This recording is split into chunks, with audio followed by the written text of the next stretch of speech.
द्वितीय सामुएल अध्याय 8।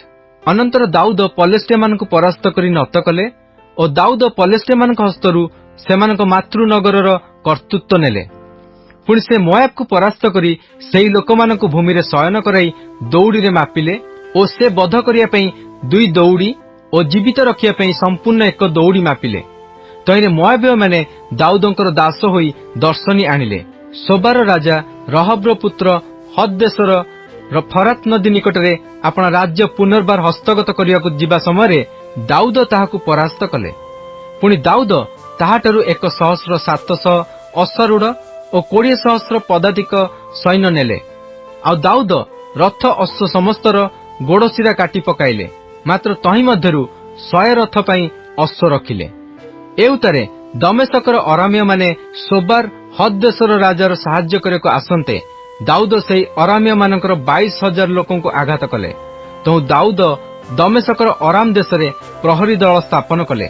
पुणी अरामीय लोक माने दाऊदंकर दास होई दर्शनी आनिले। एही प्रकारे दाऊद जेउआडे गले सदाप्रभु तांकु जय दान कले। आउ दाऊद हद देशर दास मानक सुवर्ण ढाल सबु नेई जेरुसलेम को आनिले। पुणी दाऊद राजा हद देशर अधिकारस्थ बेटह और बेरोथा नगररु बहु परिमाण पितल आनिले।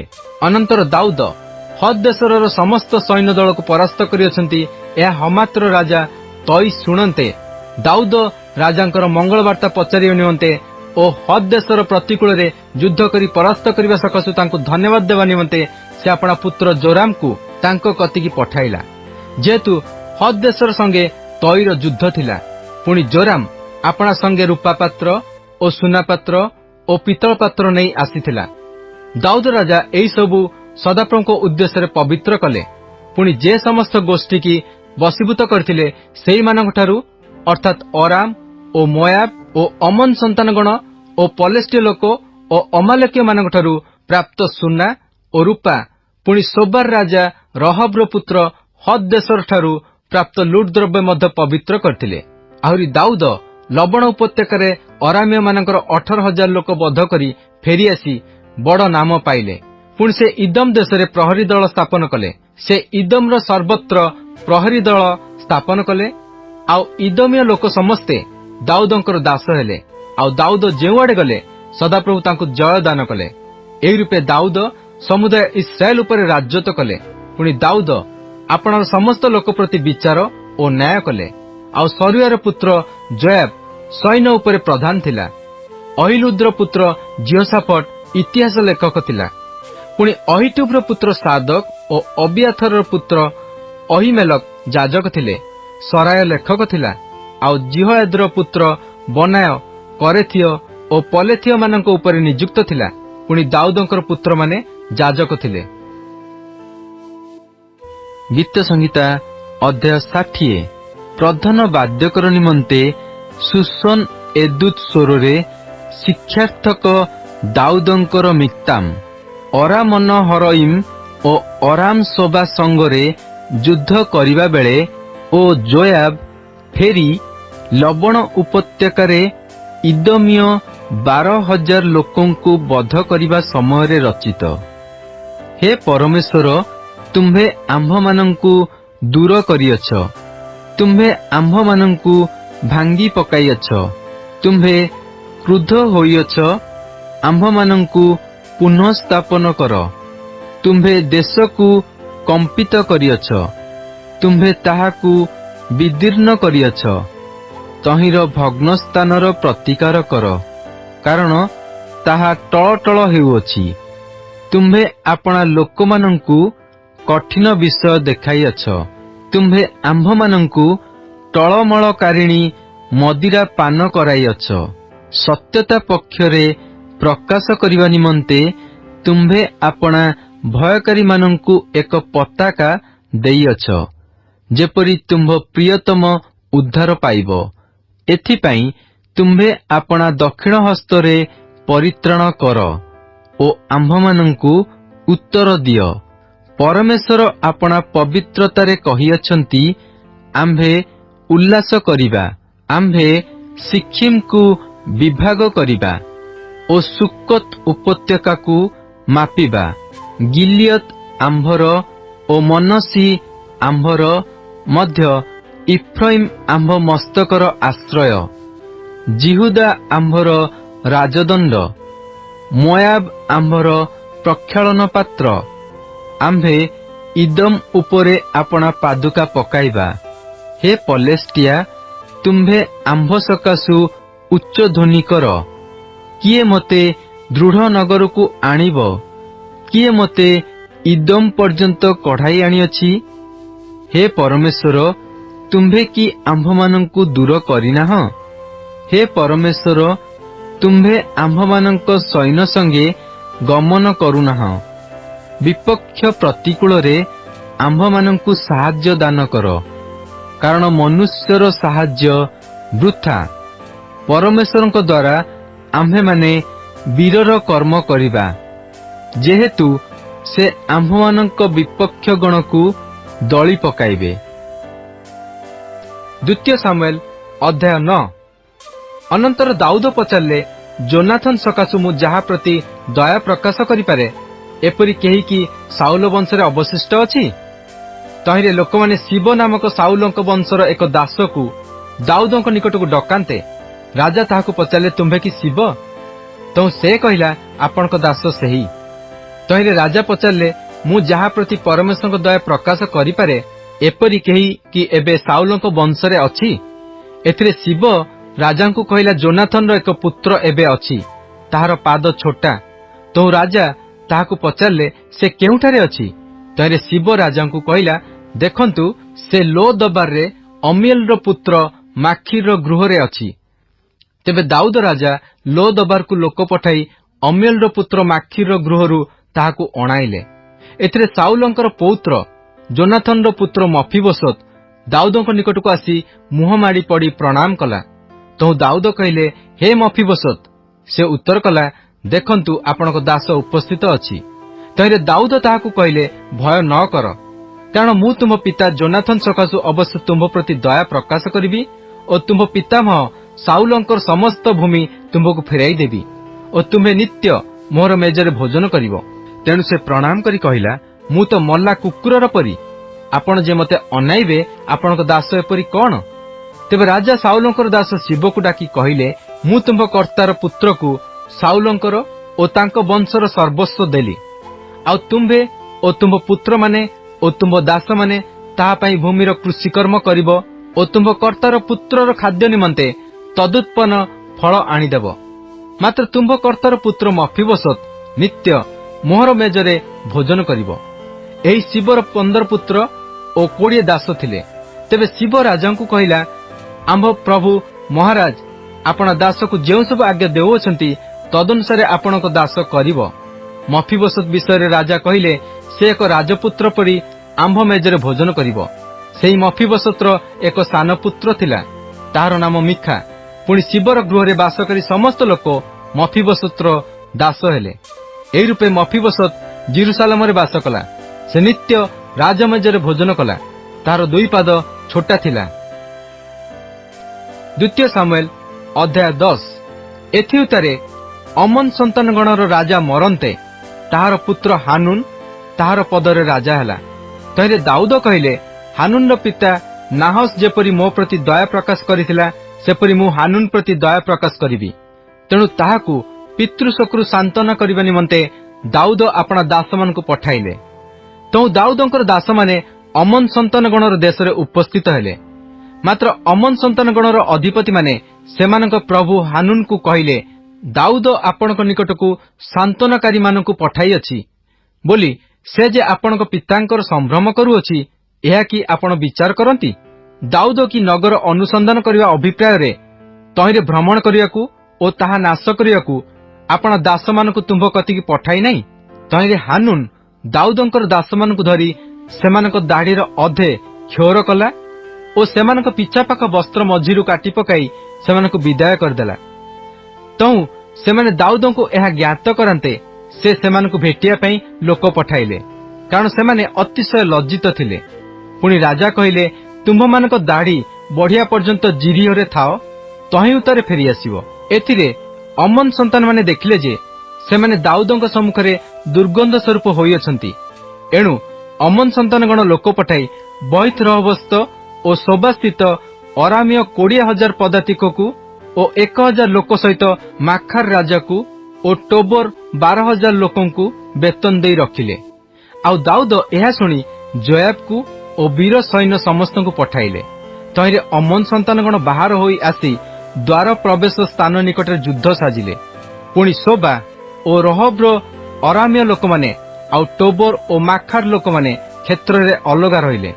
एही रूपे जोयाब अपना विरुद्ध रे आगे और पछे युद्ध सज्जित हबार देखि इस्राएल समुदाय बछा लोक मध्यरु लोक बाछि अरामीय मानक विरुद्ध रे सैन्य सजाइला। पुणी से अवशिष्ट लोक मानकु अपना भाई अभिषय हस्तरे समर्पण कला। तहिरे से सेमानकु नै अमन सन्तानगण विरुद्ध रे सैन्य सजाइला। पुणी से कहिला, जेबे अरामीय माने मते बळिबे तेबे तुम्भे मते सहाय्य करिवो, मात्र जेबे अमन सन्तान माने तुम्भकु बळिबे तेबे मु आसी तुम्भकु सहाय्य करिवि। बलवान हुओ, आम्भे माने आपणा लोक मानक निमंते ओ आम्भनक परमेश्वरंक नगर मानक निमंते आपणा मानकु बलवान करू। पुणी सदापंक दृष्टि जहा भलो से ताहा करंतु। तहिरे जोयाब ओ ताहार संगी लोक माने अरामीय मानक विरुद्ध रे युद्ध करिया पई निकटकु आसंते सेमाने ताहा सम्मुखरु पळाइले। एथिरे अरामीय मानकु पळाइबार देखि अमन सन्तानगण मध्य अभिषय सम्मुखरु पळाई नगर रे प्रवेश कले। तेबे जोयाब अमन सन्तान मानक निकटरु जेरुसलेम को फेरी आसिला। एउतारे अरामीय माने इस्राएल सम्मुखरे आपण मानकु परास्त देखि एकत्र हेले।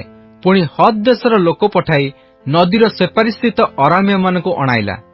तो सेमाने हेलम को आसिले। हद देशर सेनापति सोबक सेमानकर अग्रगामी थिला।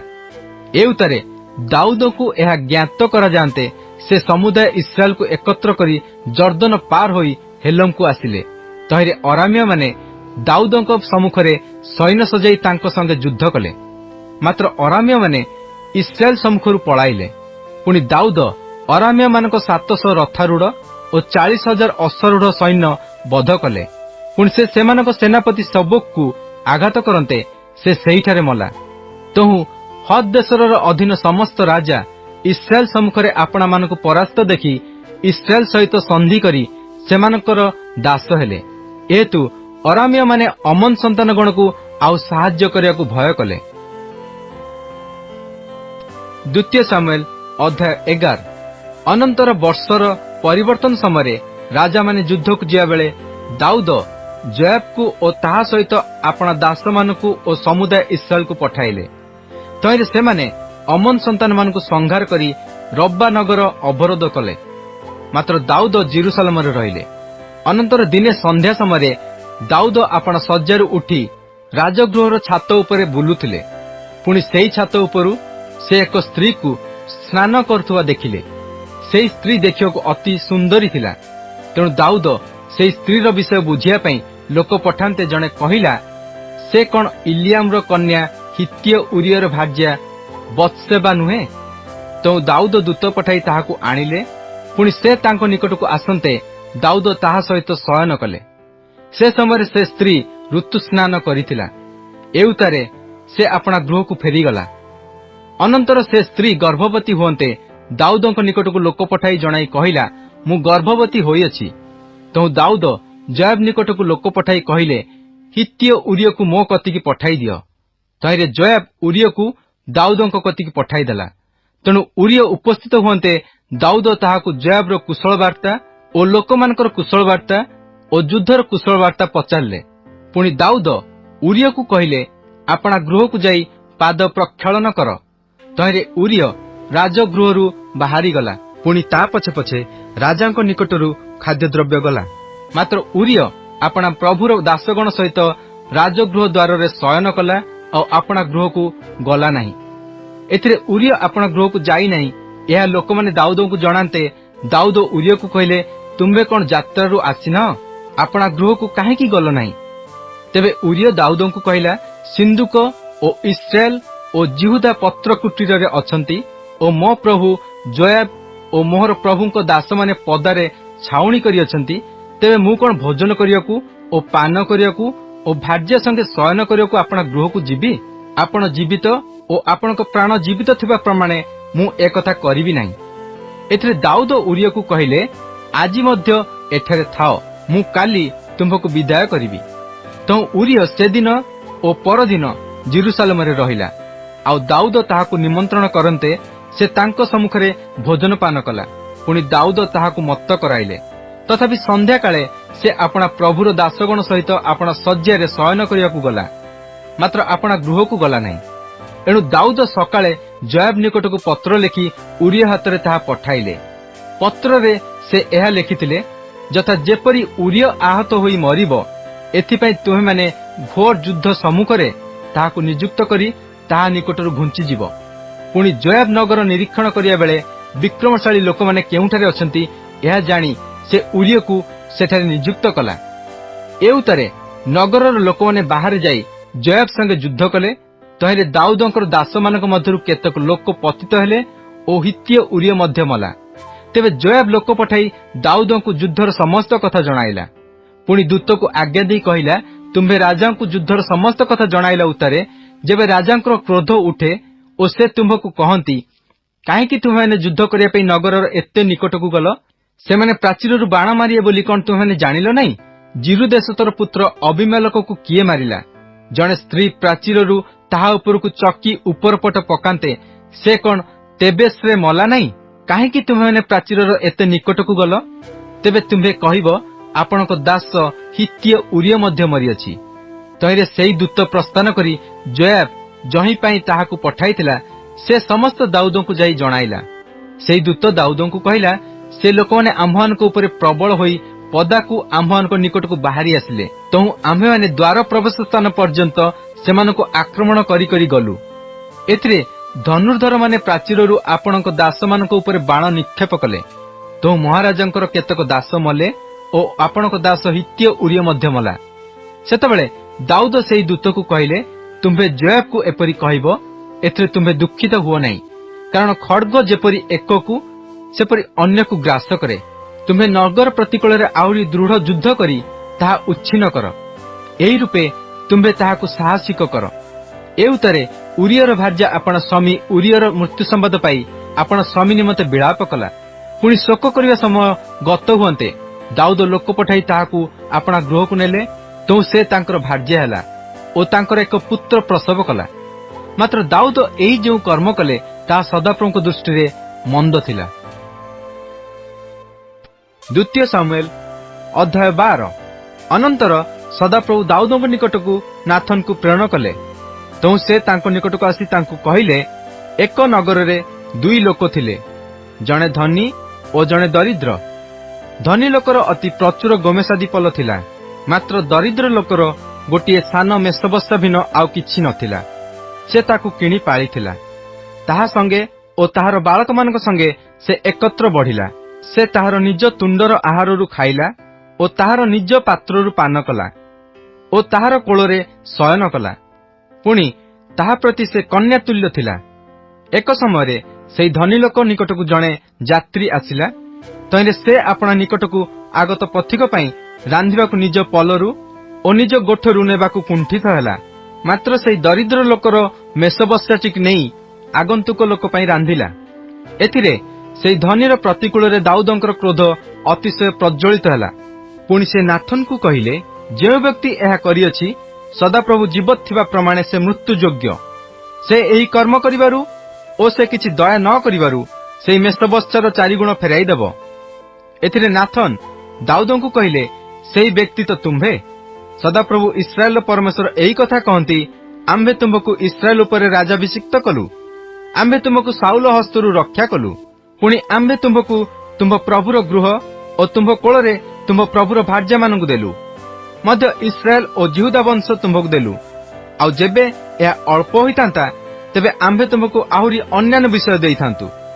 ସଦାପ୍ରଭୁଙ୍କ ଦୃଷ୍ଟିରେ ଯାହା ମନ୍ଦ ତାହା କରିବା ପାଇଁ ତୁମ୍ଭେ କାହିଁକି ତାହାଙ୍କ ବାକ୍ୟ ତୁଚ୍ଛ କଲ?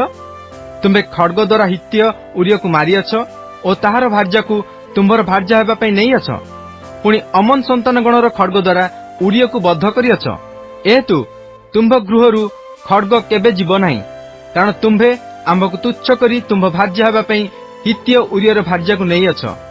ସଦାପ୍ରଭୁ ଏହି କଥା କହନ୍ତି, ଦେଖ, ଆମ୍ଭେ ତୁମ୍ଭ ନିଜ ବଂଶରୁ ତୁମ୍ଭ ବିରୁଦ୍ଧରେ ଅମଙ୍ଗଳ ଉତ୍ପନ୍ନ କରିବା ଓ ଆମ୍ଭେ ତୁମ୍ଭ ଭାର୍ଯ୍ୟମାନଙ୍କୁ ତୁମ୍ଭ ସମ୍ମୁଖରେ ନେଇ ତୁମ୍ଭ ଆତ୍ମୀୟକୁ ଦେବା। ତହିଁରେ ସେ ଏହି ସୂର୍ଯ୍ୟ ସମ୍ମୁଖରେ ତୁମ୍ଭ ଭାର୍ଯ୍ୟଗଣ ସହିତ ଶୟନ କରିବ। ତୁମ୍ଭେ ଏହା ଗୋପନରେ କଲ, ମାତ୍ର ଆମ୍ଭେ ଏହି କର୍ମ ସମୁଦାୟ ଇସ୍ରାଏଲ ଆଗରେ ଓ ସୂର୍ଯ୍ୟ ସମ୍ମୁଖରେ କରିବା। ସେତେବେଳେ ଦାଉଦ ନାଥନକୁ କହିଲେ, ମୁଁ ସଦାପ୍ରଭୁଙ୍କ ବିରୁଦ୍ଧରେ ପାପ କରିଅଛି।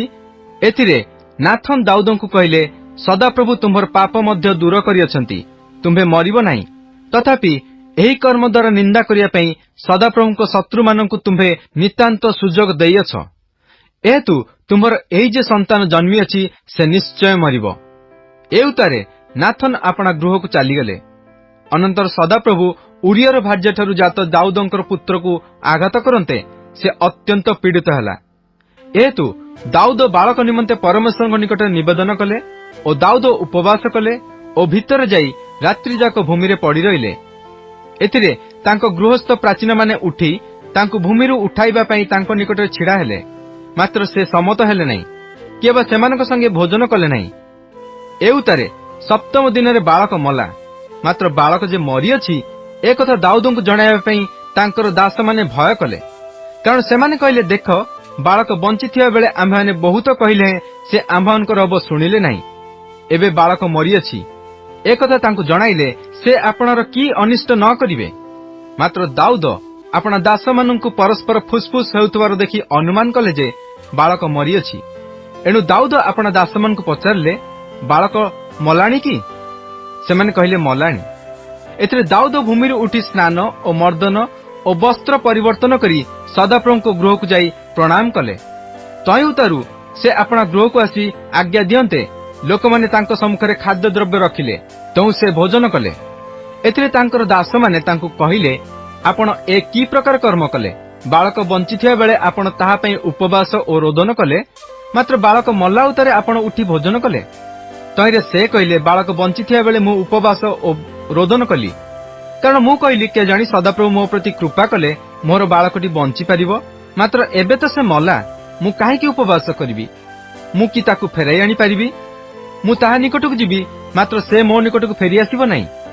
ଅନନ୍ତର ଦାଉଦ ଆପଣା ଭାର୍ଯ୍ୟା ବତ୍ସେବାକୁ ସାନ୍ତ୍ୱନା କଲେ ଓ ତାହା କତିକି ଯାଇ ତାହାର ସହବାସ କଲେ।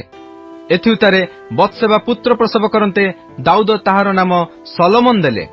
ଆଉ ସଦାପ୍ରଭୁ ତାହାକୁ ପ୍ରେମ କଲେ। ପୁଣି ସେ ନାଥନ ଭବିଷ୍ୟତ ବକ୍ତାଙ୍କ ଦ୍ୱାରା କହି ପଠାନ୍ତେ ସଦାପ୍ରଭୁଙ୍କ ସକାଶୁ ସେ ତାହାର ନାମ ଜିଦିଦିଅ ସଦାପ୍ରଭୁଙ୍କ ପ୍ରିୟ ଦେଲେ। ଏଥିମଧ୍ୟରେ ଯୋଆବ ଅମନ ସନ୍ତାନଗଣର ରବ୍ବା ନଗର ପ୍ରତିକୂଳରେ ଯୁଦ୍ଧ କରି ରାଜନଗର ହସ୍ତଗତ କଲା। ପୁଣି ଯୋଆବ ଦାଉଦଙ୍କ ନିକଟକୁ ଦୂତଗଣ ପଠାଇ କହିଲା, ମୁଁ ରବ୍ବା ପ୍ରତିକୂଳରେ ଯୁଦ୍ଧ କରିଅଛି, ଆହୁରି ଜଳନଗର ହସ୍ତଗତ କରିଅଛି। ଏହେତୁ ଆପଣ ଅବଶିଷ୍ଟ ଲୋକମାନଙ୍କୁ ଏକତ୍ର କରି ନଗର ନିକଟରେ ଛାଉଣି ସ୍ଥାପନ କରି ତାହା ହସ୍ତଗତ କରନ୍ତୁ। ନୋଇଲେ ମୁଁ ସେ ନଗର ହସ୍ତଗତ କଲେ ତାହା ମୋ ନାମାନୁସାରେ ଖ୍ୟାତ ହେବ। ଏଣୁ ଦାଉଦ ସମସ୍ତ ଲୋକଙ୍କୁ ଏକତ୍ର କରି ରବ୍ବାକୁ ଗଲେ ଓ ତହିଁ ବିରୁଦ୍ଧରେ ଯୁଦ୍ଧ କରି ତାହା ହସ୍ତଗତ କଲେ। ପୁଣି ସେ ସେମାନଙ୍କ ରାଜାର ମସ୍ତକରୁ ମୁକୁଟ କାଢି ନେଲେ। ତାହା 1 ମହଣ ପରିମିତ ସୁବର୍ଣ୍ଣ ଓ ତହିଁରେ ବହୁମୂଲ୍ୟ ପ୍ରସ୍ତରମାନ ଥିଲା, ଆଉ ତାହା ଦାଉଦଙ୍କର ମସ୍ତକରେ ଦିଆଗଲା। ପୁଣି ସେ ସେହି ନଗରରୁ ପ୍ରଚୁର ଲୁଟ ଦ୍ରବ୍ୟ ବାହାର କରି ଆଣିଲେ। ଆହୁରି ସେ ତନ୍ମଧ୍ୟବର୍ତ୍ତୀ ଲୋକମାନଙ୍କୁ ବାହାର କରି ଆଣି ସେମାନଙ୍କୁ କରତ ଓ ଲୁହା ମଇ ଓ ଲୁହା କୁରାଢି ଦ୍ୱାରା ଦଣ୍ଡ ଦେଲେ ଓ ସେମାନଙ୍କୁ ଇଟାଭାଟି ଦେଇ ଗମନ କରାଇଲେ। ସେ ଅମନ ସନ୍ତାନଗଣର ସମୁଦାୟ ନଗର ପ୍ରତି ଏହି ପ୍ରକାର କଲେ।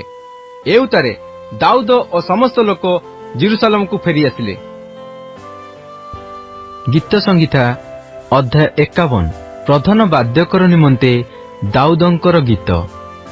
ଦାଉଦ ବତ୍ସେବାଠାରେ ଗମନ କଲା ଉତ୍ତାରେ ତାହାଙ୍କ ନିକଟକୁ ନାଥନ ଭବିଷ୍ୟତ ବକ୍ତା ଆସିବା ସମୟରେ ରଚିତ। ହେ ପରମେଶ୍ୱର, ଆପଣା ସ୍ନେହପୂର୍ଣ୍ଣ କରୁଣାନୁସାରେ ମୋ ପ୍ରତି ଦୟା କର। ତୁମ୍ଭ କୃପାର ବାହୁଲ୍ୟ ଅନୁସାରେ ମୋହର ଅଧର୍ମ ମାର୍ଜନା କର। ମୋ ଅପରାଧରୁ ମୋତେ ସମ୍ପୂର୍ଣ୍ଣ ପ୍ରକ୍ଷାଳନ କର ଓ ମୋ ପାପରୁ ମୋତେ ଶୁଚି କର। କାରଣ ମୁଁ ଆପଣା ଅଧର୍ମ ସ୍ୱୀକାର କରୁଅଛି ଓ ମୋ ପାପ ସର୍ବଦା ମୋ ସମ୍ମୁଖରେ ଅଛି। ମୁଁ ତୁମ୍ଭ ବିରୁଦ୍ଧରେ କେବଳ ତୁମ୍ଭ ବିରୁଦ୍ଧରେ ପାପ କରିଅଛି, ଆଉ ତୁମ୍ଭ ଦୃଷ୍ଟିରେ ଯାହା ମନ୍ଦ ତାହା ହିଁ କରିଅଛି। ତେଣୁ ତୁମ୍ଭେ କଥା କହିବା ବେଳେ ଧାର୍ମିକ ଓ ବିଚାର କରିବା ବେଳେ ନିର୍ଦ୍ଦୋଷ ହେବ। ଦେଖ, ଅପରାଧରେ ମୁଁ ନିର୍ମିତ ହେଲି ଓ ପାପରେ ମୋ ମାତା ମୋତେ ଗର୍ଭରେ ଧାରଣ କଲା। ଦେଖ, ତୁମ୍ଭେ ଅନ୍ତରରେ ସତ୍ୟତା ଚାହୁଁଅଛ, ପୁଣି ତୁମ୍ଭେ ଗୂଢ଼ ସ୍ଥାନରେ ମୋତେ ଜ୍ଞାନ ଶିକ୍ଷା ଦେବ। ଏସବୁ ଦେଇ ମୋତେ ନିର୍ମଳ କର, ତହିଁରେ ମୁଁ ଶୁଚି ହେବି। ମୋତେ ପ୍ରକ୍ଷାଳନ କର, ତହିଁରେ ମୁଁ ହିମଠାରୁ ଶୁକ୍ଳ ହେବି। ମୋତେ ଆହ୍ଲାଦ ଓ ଆନନ୍ଦଜନକ ବାକ୍ୟ ଶୁଣାଅ, ତହିଁରେ ତୁମ୍ଭ ଦ୍ୱାରା ଭଗ୍ନ ଅସ୍ଥି ସବୁ ପ୍ରଫୁଲ୍ଲ ହେବ। ମୋ ପାପ ସମୂହ ପ୍ରତି ଆପଣା ମୁଖ ଆଚ୍ଛାଦନ କର ଓ ମୋ ଅପରାଧ ସବୁ ମାର୍ଜନା କର। ହେ ପରମେଶ୍ୱର, ମୋ ଅନ୍ତରରେ ଶୁଚି ଅନ୍ତଃକରଣ ସୃଷ୍ଟି କର ଓ ମୋ ମଧ୍ୟରେ ସୁସ୍ଥିର ଆତ୍ମା ନୂତନ କର। ତୁମ୍ଭ ଛାମୁରୁ ମୋତେ ଦୂର କର ନାହିଁ, ତୁମ୍ଭ ପବିତ୍ର ଆତ୍ମା ମୋଠାରୁ ନିଅ ନାହିଁ। ତୁମ୍ଭ ପରିତ୍ରାଣର ଆନନ୍ଦ ପୁନର୍ବାର ମୋତେ ଦିଅ ଓ ସ୍ୱଚ୍ଛନ୍ଦ ଆତ୍ମା ଦେଇ ମୋତେ ଧରି ରଖ। ତହିଁରେ ମୁଁ ଅପରାଧୀମାନଙ୍କୁ ତୁମ୍ଭର ପଥ ଶିଖାଇବି ଓ ପାପୀମାନେ ତୁମ୍ଭ ପ୍ରତି ଫେରିବେ। ହେ ପରମେଶ୍ୱର, ମୋ ତ୍ରାଣର ପରମେଶ୍ୱର, ତୁମ୍ଭେ ମୋତେ ରକ୍ତପାତ ଦୋଷରୁ ଉଦ୍ଧାର କର। ତହିଁରେ ମୋହର ଜିହ୍ୱା ତୁମ୍ଭ ଧର୍ମ ବିଷୟ ଉଚ୍ଚ ସ୍ୱରରେ ଗାନ କରିବ। ହେ ପ୍ରଭୁ, ମୋ ଓଷ୍ଠାଧର ଫିଟାଅ, ତହିଁରେ ମୋ ମୁଖ ତୁମ୍ଭର ପ୍ରଶଂସା ପ୍ରକାଶ କରିବ। କାରଣ ତୁମ୍ଭେ ବଳିଦାନରେ ସନ୍ତୁଷ୍ଟ ନୁହଁ, ହେଲେ ମୁଁ ତାହା ଦିଅନ୍ତି। ହୋମ ବଳିରେ ତୁମ୍ଭର କିଛି ସନ୍ତୋଷ ନାହିଁ। ଭଗ୍ନ ଆତ୍ମା ପରମେଶ୍ୱରଙ୍କର ଗ୍ରାହ୍ୟ ବଳି। ହେ ପରମେଶ୍ୱର, ତୁମ୍ଭେ ଭଗ୍ନ ଓ ଚୂର୍ଣ୍ଣ ଅନ୍ତଃକରଣ ତୁଚ୍ଛ କରିବ ନାହିଁ। ତୁମ୍ଭେ ଆପଣା ଅନୁଗ୍ରହରେ ସିଓନର ମଙ୍ଗଳ କର, ତୁମ୍ଭେ ଜିରୁସାଲମର ପ୍ରାଚୀର ସବୁ ନିର୍ମାଣ କର। ତେବେ ତୁମ୍ଭେ ଧର୍ମବଳି, ହୋମବଳି ଓ ପୂର୍ଣ୍ଣ ଆହୁତିରେ ସନ୍ତୁଷ୍ଟ ହେବ। ତହୁଁ ଲୋକମାନେ ତୁମ୍ଭ ବେଦୀ ଉପରେ ବୃଷମାନ ଉତ୍ସର୍ଗ କରିବେ।